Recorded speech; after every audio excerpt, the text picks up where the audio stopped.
Olá, meu nome é Thomas Oliveira e esse é o Cultura Inútil.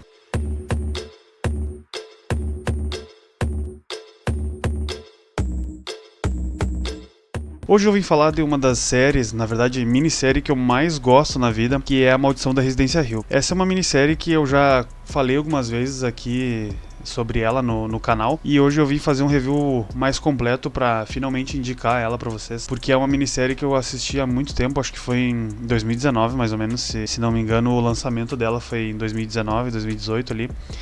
E é uma minissérie maravilhosa, assim, agora que tá chegando a época do Halloween. Acredito que é uma boa dica de série, não só pra época, mas pra qualquer momento do ano, porque, sério, é uma das melhores minisséries que eu já assisti na vida. A Maldição da Residência Hill conta uma história de uma família que se muda pra uma casa. Eles fazem esse tipo de mudança com mais frequência, assim, porque o casal, né, que são os pais da família, eles fazem reformas de lugares assim que eles compram por um valor mais baixo e fazem uma reforma para vender o lugar por um valor bem mais caro. Então eles se mudam para essa Residência Hill, que já tem uma história bem pesada, assim, é uma casa que tiveram vários acontecimentos no passado, assim, que acabam trazendo as assombrações que a gente vai ver mais pra frente. Então a série começa contando a história ali desse casal que tem 5 filhos.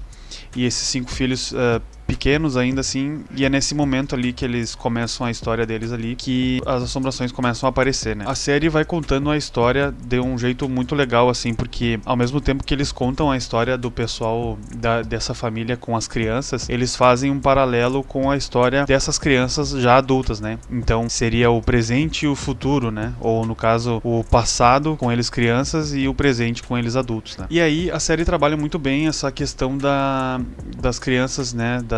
Do jeito deles, de como uma criança ela é indefesa e inocente, né? Como a série acaba trabalhando muito bem esse aspecto. A gente sente muita pena das crianças, a gente sente muita tristeza por eles, a gente fica pensando em como ajudar, né? A gente fica com aquele sentimento pesado, assim, ao mesmo tempo que a família ela meio que vai caindo, assim, né? Porque as assombrações elas assustam todo mundo, assim, e um dos pais acaba sendo mais, não digo mais corajoso, mas vamos dizer menos afetado sobre o que acontece na casa. Eles tentam ficar o mais tempo possível, assim, até que a merda explode e eles têm que acabar fugindo e abandonando um dos membros da família. E isso é um acontecimento que traumatiza todo mundo, né? E como a gente bem sabe, mesmo que as pessoas vivam um mesmo acontecimento, dependendo do momento em que essa pessoa vive ou do que essa pessoa está passando na vida, dependendo de vários aspectos, cada pessoa reage sobre um trauma de forma diferente. E é assim que essas crianças reagem na vida adulta, né? Cada uma delas toma um caminho, ficam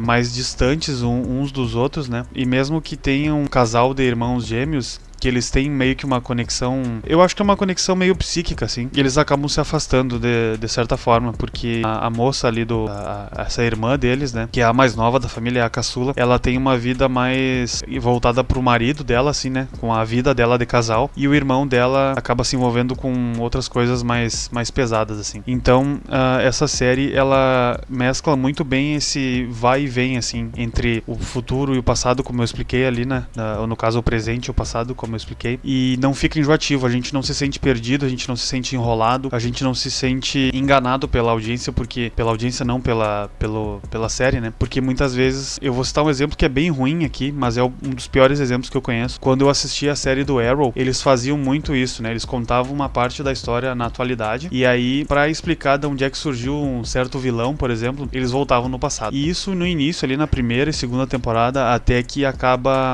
sendo legal, é um modo narrativo, né, pra gente entender como é que a história funciona, só que a partir de um certo momento isso acaba sendo enjoativo, né, às vezes trava toda a história que estava acontecendo naquele momento ali e a gente acaba se sentindo meio enganado, a gente perde aquela urgência da história, né, a gente quer saber o que está acontecendo agora, a gente já tá cansado de flashback do que aconteceu do passado.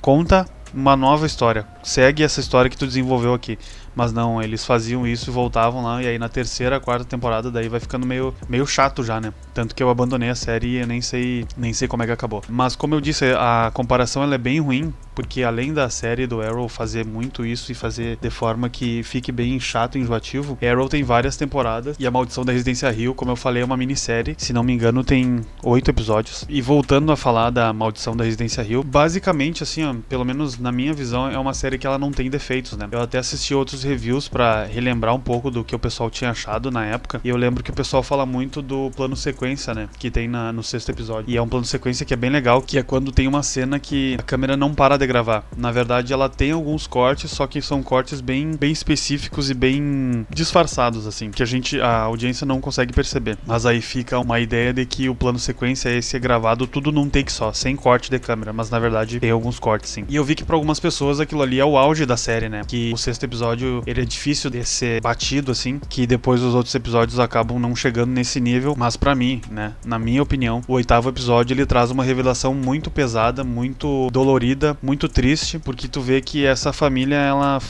realmente ela foi amaldiçoada por aquela casa ali, aquela história que eles tentaram viver naquele lugar, e no fim eles têm um castigo muito grande, assim, né? É um castigo que ele já vinha sendo bem dolorido, bem doloroso, e o final da série, ele entrega isso de uma forma que tu termina a história triste, assim, né? Eu acho que não tem muito como acabar uma série de terror, uma série de suspense dessa forma, né? Aliás, é uma série que ela é voltada pro terror, mas ela é uma série de suspense, né? Ela assusta mais pelo suspense e pela expectativa que a gente cria durante as cenas, né? E um bônus que eu vou falar agora, mas que eu só percebi na segunda vez que eu assisti ela, tá? Na primeira vez que eu assisti a série, beleza, prestei atenção na história, tal, ok, tudo numa boa. Depois eu fui pro YouTube, pesquisei sobre a série, ou no caso, eu não lembro se foi a minha amiga que apresentou a série, que me mostrou o vídeo. Durante boa parte das cenas que estão acontecendo ali dentro da residência, se eu não me engano tem fora também, mas eu acho que é mais dentro da Residência Hill essa, quando as crianças estão ali na sala brincando de dia ou de noite, ou qualquer cena que estiver rolando ali dentro da casa, vocês procurem prestar atenção atrás assim, atrás dos móveis, atrás de alguma porta, atrás de algum vidro, assim, numa janela. Geralmente tem algum fantasma lá observando o que tá acontecendo dentro da casa. E como eu falei, isso eu só percebi assistindo o vídeo no YouTube depois da série, e depois eu reassisti a série só pra procurar os fantasmas, né? Claro, depois de um tempo, assim, né? Acho que eu dei um mês por aí, eu reassisti a série. De tão boa que ela é. E eu tenho isso, né? Quando eu gosto muito de alguma coisa, assim, de alguma série ou de algum filme, eu acabo reassistindo muitas vezes. Eu acho que eu reassisti A Maldição da Residência Hill umas 4 vezes, talvez 5, sei lá. E é isso aí, pessoal. Essa é a minha dica de hoje. Espero que vocês tenham gostado do vídeo. Tô gravando meio improvisado aqui, meio de noite, porque foi o horário que deu pra gravar. Espero que vocês gostem do vídeo. Deixem o like. Compartilhem o vídeo se vocês quiserem indicar a série pra alguém, se vocês quiserem convencer alguém pra assistir essa série, né? Eu não falei tudo sobre a série, até fiz um roteiro aqui mais completo, mas comecei a falar da série assim, meio de improviso, porque, como eu falei, é uma série que eu gosto bastante e é uma série que eu consigo falar e lembrar de muitos detalhes sem precisar lembrar, olhar o roteiro ali, né, e tentar lembrar de mais alguma coisa. Mas é isso, obrigado por assistir, é isso aí, até mais, se inscreva no canal. Valeu!